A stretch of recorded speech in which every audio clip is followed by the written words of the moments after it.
So, ayun nga guys, i-share ko lang po sa inyo. Si Ray po as contractor, all around po yan. So, marunong siyang mag-tiles, marunong siyang mag-welding, marunong siyang electrician, marunong din magmasilya, pintor, lahat. Gumawa ng cabinets, mag-install po ng mga accessories. So guys, yun din po yung kagandahan na yung contractor nyo is gumagawa. Pag ganun po, kahit paano magiging maselan din yan sa renovation kasi katulad po ako, as wife po ni Ray, nakikialam din po ako sa renovation. Pag napansin kong tabingi, mali yung pagka-install, nagsasuggest din po ako sa aking team. Ayan. Minsan din po kay Ray din po, minsan nagsasuggest din ako, dapat ganito, dapat ganyan. So sa renovation po, hindi po madali.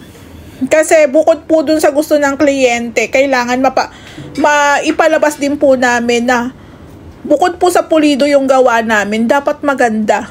Actually, nandun naman po tayo sa tibay. Lahat naman po ng gagawin natin, syempre matibay, maayos, at the same time, maganda rin po at presentable ang kakalabasan. So guys, kami naman po, hindi naman po kami basta trabaho lang talaga dito sa Ray House Makeover. Alam niyo yan, lalo na po dun sa mga nakapollow sa amin.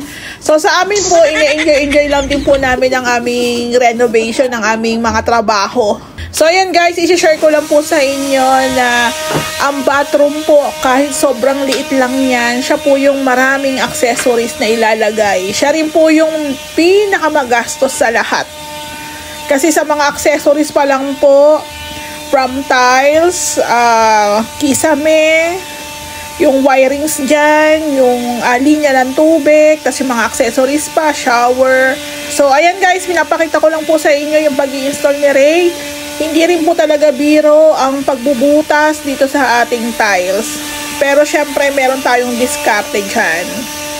So, dito nga po pala, pag may nagtanong about po sa mga accessories, si client po lahat ang bumili. Kasi sa amin po talaga, once na nandito lang naman si client, sila po talaga ang sinasabihan ko na kayo na po ang bahalang pumili. Pero sa mga abroad po, online lang pagdating po sa tiles, tapos sa mga accessories, nagsasuggest na lang po kami sa kanila. So yung shower set at saka yung heater, okay na.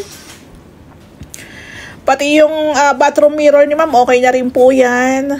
So guys, kami nga mas prepared naming magbutas doon na lang po sa pagitan ng dalawang tiles kasi mas madali kesa po butasin pa talaga yung pinaka-tiles. So, pag ganyan po nag-i-install si Ray ng mga accessories, pagkasama ako po yung nagiging assistant niya.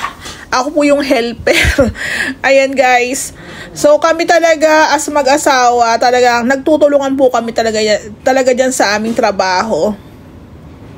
Minsan po kasi syempre kailangan may titingin kung pantay ba, kung nakagitna ba. So, ganun. Kaya guys, sa amin, kung napapansin nyo, magaganda po yung gawa namin. Kasi hindi po kami basta gawa lang. Kailangan po masatisfied talaga si client. Talaga masulit talaga yung pinakagawa. Lahat ng materialis na ilalagay dyan, kailangan maganda at matibay.